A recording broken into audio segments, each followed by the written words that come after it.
नमस्कार दोस्तों, स्वागत है आपका अपने YouTube channel Eklavya academy APD पर। दोस्तों, आज के क्लास में हम लोग एक्सरसाइज 5.2 क्लास 10th का मैथ पढ़ेंगे, जो कि क्वेश्चन नंबर 3 से शुरू करेंगे हम लोग। इसके पीछे वाले जितने भी क्वेश्चन हैं उनको वीडियो में पढ़ा दिया गया है, उनका वीडियो आप लोगों तक पहुंचा दिया गया है, उसे आप हमारे डिस्क्रिप्शन में जाके देख सकते हैं। तो चलिए दोस्तों, आज शुरू करते हैं एक्सरसाइज 5.2 क्वेश्चन नंबर 3 से। देखिए क्वेश्चन नंबर 3 है क्या कह रहा है क्वेश्चन नंबर 3। क्वेश्चन नंबर 3 है कि निम्नलिखित समांतर श्रेणियों में रिक्त स्थानों के पदों को ज्ञात कीजिए। एक समांतर श्रेणी दिया गया है। क्या दिया गया है? फर्स्ट क्वेश्चन है 2, ये बॉक्स है और ये यहाँ पे 26 दिया हुआ है, और इस बॉक्स में खाली स्थान जो है, ये बॉक्स में हमको डिजिट भरना है। तो अब ये है AP। तो चलिए शुरू करते हैं, इसका सोल्व करते हैं हम लोग। देखिए दिया है,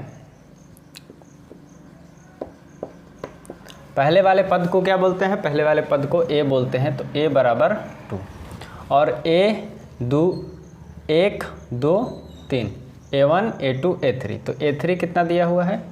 A3 दिया हुआ है आपका 26। तो हम लोगों ने A3 का एक फार्मूला सीखा था कि A3 को हम लोग A + 2D लिख सकते हैं, एक कम D। तो A3 को हम लोग A + 2D लिख सकते हैं। तो A3 बराबर हो गया A + 2D बराबर 26। अब देखिए, हम लोगों को अगर यहाँ पे A + 2D मिल गया तो हम लोग क्या करेंगे? A का वैल्यू पुट कर देंगे 2, तो हम लोगों को D का मान पता चल जाएगा। देखिए क्या है, A कितना है? 2 है, तो 2 रख देंगे, plus 2D = 26 arrow 2D = 26 plus 2 है और बराबर के उधर जाएगा तो क्या हो जाएगा? -2 में चले जाएगा। फिर D = अगर 26 में से 2 घटाएंगे तो कितना आएगा? 24 बाई ये 2 जो है मल्टीप्लाई में है, कहाँ जाएगा? डिवाइड में, यानी कि भाग में। तो 2 नीचे आ गया। 2 से अगर इसको भाग करेंगे तो 12 बार में कट जाएगा, 12 दूनी 24। तो इस तरह से हमारा D आ गया, देखिए 12। तो हमसे पूछा क्या है? A2। ये है क्या है? ये A2 है। तो A2 बराबर वाट? तो A2 निकालने के लिए, इसलिए A2 बराबर, तो A2 निकालने के लिए क्या फार्मूला हो जाएगा? A + D हो जाएगा। A + 2 निकालना है तो एक कम D, यानी कि 1 D हो जाएगा। तो A कितना है? 2 और D कितना है? 12। तो इस तरह से हम लोग 12 और 2 जोड़ देंगे तो 14, यानी कि यहाँ पे हमारा आंसर कितना आ गया? 14। उस बॉक्स में हम लोग क्या भर सकते हैं? 14 भर सकते हैं। इस तरह से हमारा ये फर्स्ट क्वेश्चन हम लोग ने बना लिया। अब चलिए दूसरा क्वेश्चन की ओर। देखिए दूसरा क्वेश्चन क्या है? दूसरा क्वेश्चन है बॉक्स 13, फिर बॉक्स, फिर 3। अब देखिए तो इसमें दिया क्या है? ये 13 क्या है? 1 2, यानी कि ये है 13 A2 बराबर हम लोग 13 लिख सकते हैं। अब A2 को हम लोगों को क्या लिखना पड़ेगा? A2 को हम लोगों को लिखना पड़ेगा A + D। हम लोग लिख भी सकते हैं A2 को A + D, जैसा कि पहले वाले क्वेश्चन में अभी हम लोग A2 इसी फार्मूला पर निकाले थे। ये हो गया आपका समीकरण 1। फिर हम लोग ले सकते हैं 2 3 4, यानी कि A4 कितना दिया हुआ है? चौथे स्थान पर है, इसलिए A4 दिया हुआ है आपका 3। इसको भी हम लोग क्या लिख सकते हैं? A + 3D, 4 से कम D 3D बराबर 3।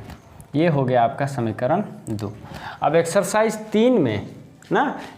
3 में हम लोगों ने विलोपन विधि पढ़ा होगा समीकरण को हल करने के लिए। तो हम लोग यहाँ पे विलोपन विधि से दोनों समीकरण को हल करेंगे। देखिए समीकरण 1 तथा 2 से, समीकरण 1 तथा 2 से क्या है? एक A + D = 13, फिर A + 3D = 3। साइन चेंज होता है, यहाँ प्लस है तो माइनस, प्लस है तो माइनस, प्लस है तो माइनस। ये हो गया आपका। अब देखिए प्लस से माइनस से कट गया, D plus D minus 3d, तो माइनस 3d में से अगर 1d घटेगा तो कितना आएगा -2d इज इक्वल टू 13 में से 3 घटेगा तो 13 में से 3 घटेगा तो कितना आ जाएगा 10 आ जाएगा। अब देखिए फिर हम लोग निकाल सकते हैं यहाँ पर d is equal to 10 by -2 यानी कि 2 पचे 10, इसलिए d हमारा कितना आ गया, d आ गया हमारा -5। देखिए अब जब हमारा d आ गया तो हम लोगों को a भी निकालना पड़ेगा। तो यहाँ पे लिखेंगे कि d का मान समीकरण 1 में रखने पर, आप किसी भी समीकरण में रख सकते हैं, या तो समीकरण 2 में रख सकते हैं या तो समीकरण 3 में रख सकते हैं। तो हम यहाँ पे फिलहाल 1 में रख रहे हैं, तो d का मान समीकरण 1 में रखने पर देखिए समीकरण 1 क्या है, a plus D is equal to 13 यानी कि 13, a plus D is equal to 13। इसमें a तो a है प्लस d के जगह पर हम कितना रख सकते हैं -5 इज इक्वल टू 13। तो a बराबर 13 माइनस प्लस माइनस माइनस, तो -5 उधर जाएगा तो +5, तो a बराबर 13 और 5 18 हमारा आ गया। तो हमारा d बराबर आ गया कितना, d बराबर आ गया हमारा आया है -5, d बराबर आया हमारा कितना -5 और a बराबर कितना आया है 18। तो हम लोगों को अब क्या निकालना है, हम लोगों को पहला पद निकालना है। तो एक आंसर हमारा ये पे यहाँ पे हो गया। तो यहाँ पे हम लोग 18 लिख सकते हैं। और फिर हम लोग को कितना निकालना है, 2 3 यानी कि तीसरे स्थान पर, इसलिए a3 निकालना है। तो a3 बराबर हम लोग क्या लिख सकते हैं, a3 बराबर हम लोग लिख सकते हैं a प्लस 2d यानी कि a 18 प्लस 2 इंटू डी कितना है -5। तो 18 प्लस माइनस माइनस 5 दूना 10, 18 में से 10 घटाएंगे तो ये हो जाएगा हमारा 8। तो एक आंसर ये हो गया। इस तरह से हम लोग 3 का 2 भी कंप्लीट कर लिए हैं। अब चलते हैं क्वेश्चन नंबर 3 की ओर। देखिए हमारा क्वेश्चन नंबर अब 3 क्या है, 3 क्या है, 5 बॉक्स फिर 9 पूर्णांक 1/2। चलिए अब देखते हैं। यानी कि पहले वाला दिया है तो हमारा a दिया है a बराबर 5 और फिर ये दिया है तो कितने स्थान पर है, 1 2 3 4 यानी कि चौथे स्थान पर। तो हमारा a4 दिया हुआ है 9 इंटीजर 1/2। a4 को हम लोग क्या लिख सकते हैं, a प्लस 3d हम लोग लिख सकते हैं बराबर, इसको कैसे करते हैं, इसको मल्टीप्लाई करते हैं, गुना करते हैं। तो 9 दूना 18 और इसको जोड़ देते हैं। तो 9 दूना 18 और 1 19/2। अब देखिए फिर उसी तरह से हम लोग कर सकते हैं, इसमें a का वैल्यू पुट कर सकते हैं, a का मान रख सकते हैं। तो a का मान कितना हो गया 5 plus 3d is equal to 19/2। अब देखिए 3d बराबर 19/2 प्लस 5 है, उधर जाएगा तो कितना आएगा -5। फिर देखिए 3d, तो 2 और 1 का एलसीएम कितना हो जाएगा 2 एकम 2 1, तो 19 एकम 19, फिर 1 दूना 2 2, तो 2 पचे 10। इस तरह से d बराबर 19 में से 10 घटाएंगे 9/2 आएगा, और ये गुना में है तो कहाँ चल जाएगा, भाग में चल जाएगा। देखिए तो इस तरह से 3 तिहाई 9, तो हमारा d बराबर कितना आ गया, d बराबर 3/2, 3/2 हमारा आंसर आ गया। अब देखिए तो हमारे पास a का मान आ गया 5, d का मान आ गया 3/2। तो d अब हमको निकालना क्या है, a2 और a3 लिखेंगे यहाँ पे, इसलिए a2 बराबर a प्लस d। अब a कितना है 5, d कितना है 3/2, इसको ऐड कर देंगे। तो 5 और 1 5/1 प्लस 3/2, तो 2 और 1 का लघुत्तम 2, 1 दूना 2, तो 10 प्लस 3 यानी कि 13/2।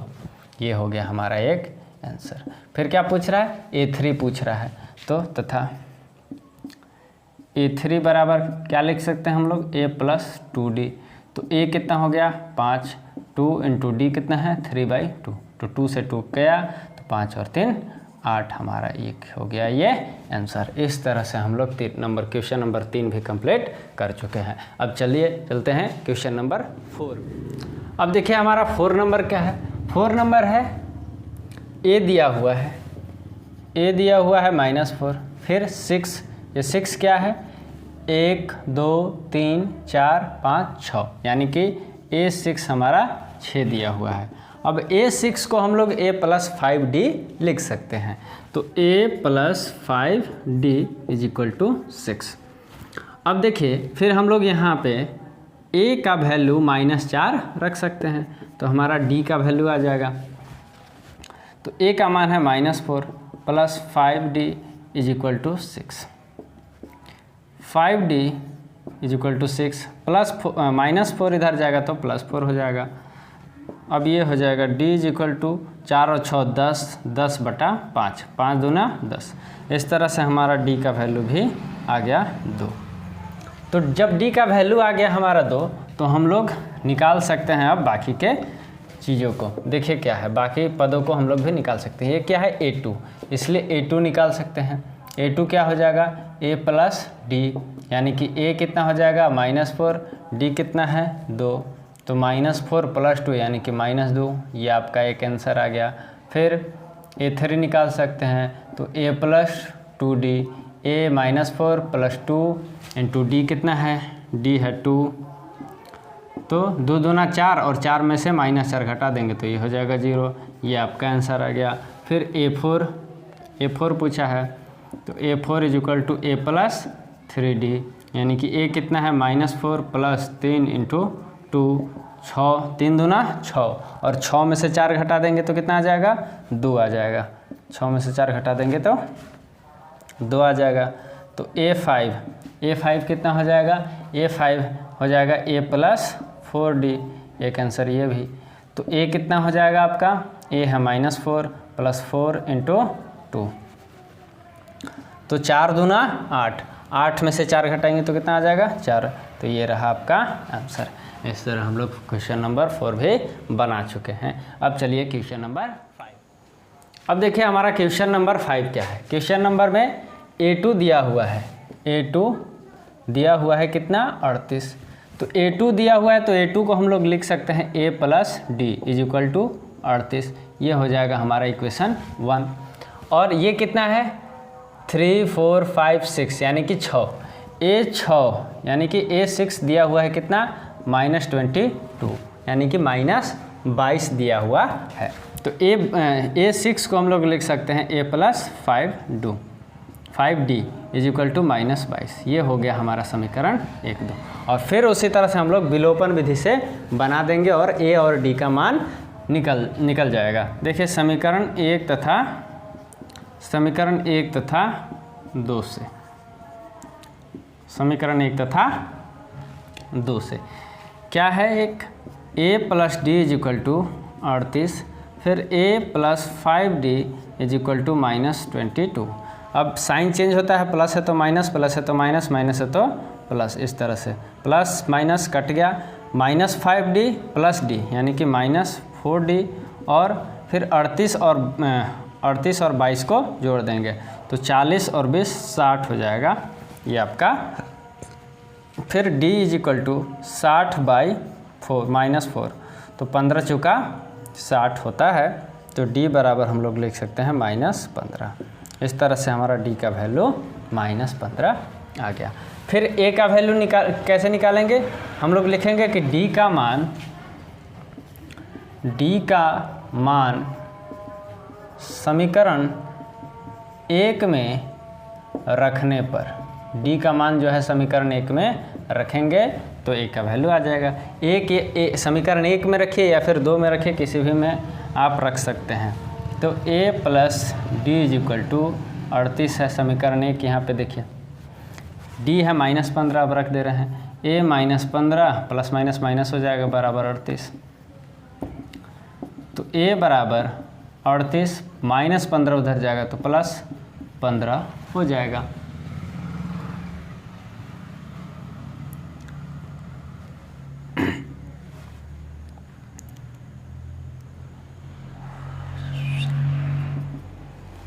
ए बराबर हमारा कितना आ गया 8 5 13 के 3 हाथ में 1 और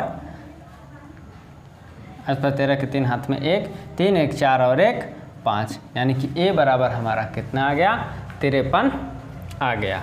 तो ए का वैल्यू 53 है और डी का वैल्यू है -15 यानी कि -15। अब हमसे पूछा क्या क्या है, अब हमसे पूछा A3 A4 A5, इसलिए